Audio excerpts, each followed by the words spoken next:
How toxic is toxic? Hello, invisible friends. I am Logo, and I want to share with you the logical steps we can take if we have a major disease and how to face it while continuing to attend to the treatments and recommendations of your doctors. I would like to talk about toxicity because everywhere on the net there is a lot of information. Sometimes you don't even know what to do. Take this.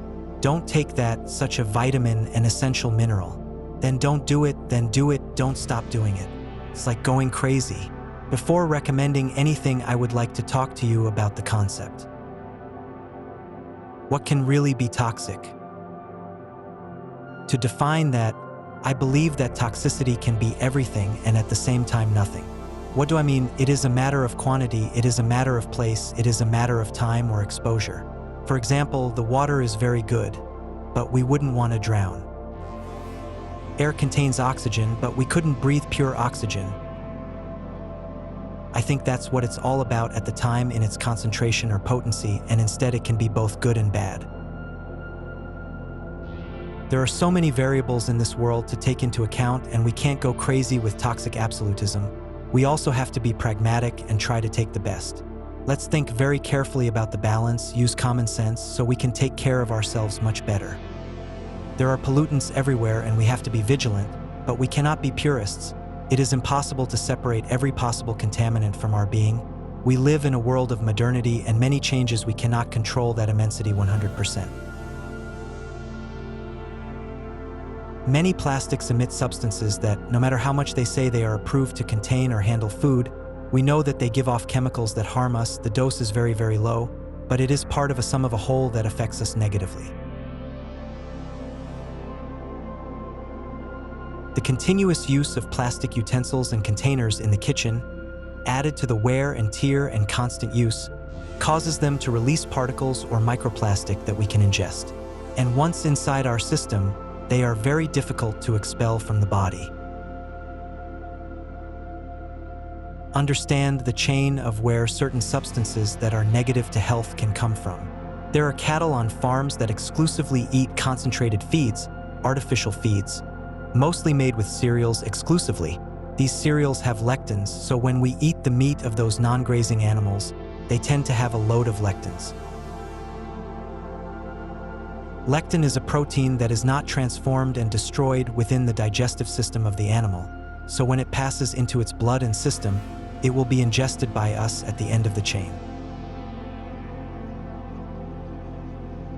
Lectins and gluten are proteins that impair the integrity of the gut's barriers, making it permeable.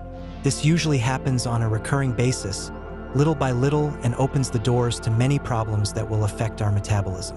In the chapter on wheat, we will clarify more details. We know that the sea is polluted, but we like to eat fish. The recommendation to eat and be calmer with the issue of heavy metals and other industrial chemicals is to avoid as much as possible, or on a recurring basis eating fish that have lived a long time in the sea, such as tuna, sailfish, etc. What about tuna? Very easy, because it has such a long life. It is loaded over time with heavy metals and other substances. Not to mention the microplastics that are in the water swarming and that also damage our metabolic system. We can avoid it. I don't think it's practical.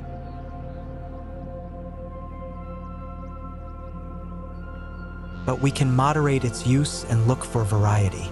Fish that live as little as sardines are many times less exposed to pollutants. Therefore, it is better to consume animals that are exposed to these substances for less time.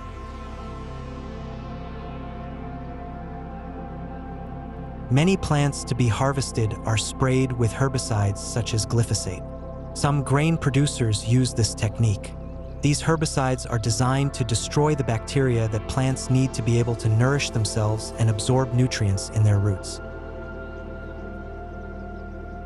Therefore, when consuming this food, its antibacterial or antibiotic properties will deteriorate the intestinal flora, and to process and digest food correctly, it is of main importance to take care of the bacterial flora of the intestine.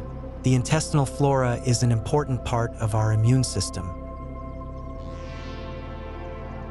Sometimes we get sick and need an antibiotic. We have to know that the antibiotic also destroys the bacterial flora of the intestine.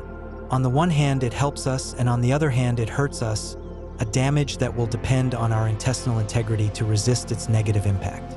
Its prolonged or very frequent use usually produces a deterioration in the intestinal flora, opening the way to chronic and degenerative diseases derived from a large loss of bacterial flora. The best way to be healthy is to know how your body works. We must seek a balance and try to choose foods with the least potential to contain disruptors of the metabolic system. A disruptor is nothing more than a substance that slows or disrupts an organic process. An extreme example would be cyanide poisoning that inhibits cellular respiration or death from cellular anoxia, lack of oxygen. Aluminum cookware is a real problem as it hurts us in the long run to ingest aluminum oxide. People mistakenly think that aluminum does not oxidize. On the contrary, aluminum oxide appears almost immediately on contact with oxygen. That very thin layer that we do not see with the naked eye, this crystalline layer of oxide that protects aluminum from the environment due to its abrasion-resistant crystals. Exposing aluminum to foods with some degree of acidity, cooking tomatoes, citrus fruits, etc., dissolves the rust with the food which can now be ingested. This slowly poisons us by absorbing in those amounts of aluminum oxide. It's a slow but sure process. We are well aware of the neurological damage caused by aluminum in the body, among others. To avoid the ingestion of aluminum in a pan, we can cure the surface with oil to isolate the metal from the food and avoid or minimize the problem. Our balance depends on not being fanatical. We have to be flexible and adaptive, eat a variety of things, and help ourselves from time to time with food supplements. There are many sources of metabolic disruption or pollutants. The list is extremely long. Therefore, I mean many notorious and others in sheep's clothing. I don't want to get into the issues of air pollution or water or land. Excuse me for that. On the other hand, if our body is stronger at all levels, we will be able to better tolerate pollution or disruption factors. I say all this because of that great Tower of Babel of many crossed messages that we get on the net and we often don't know what to do. The idea is to be pragmatic in general, but if an illness comes to us, I think it is better to be in an environment of harmony, free as much as we can from chaos to start our recovery in a more optimal way.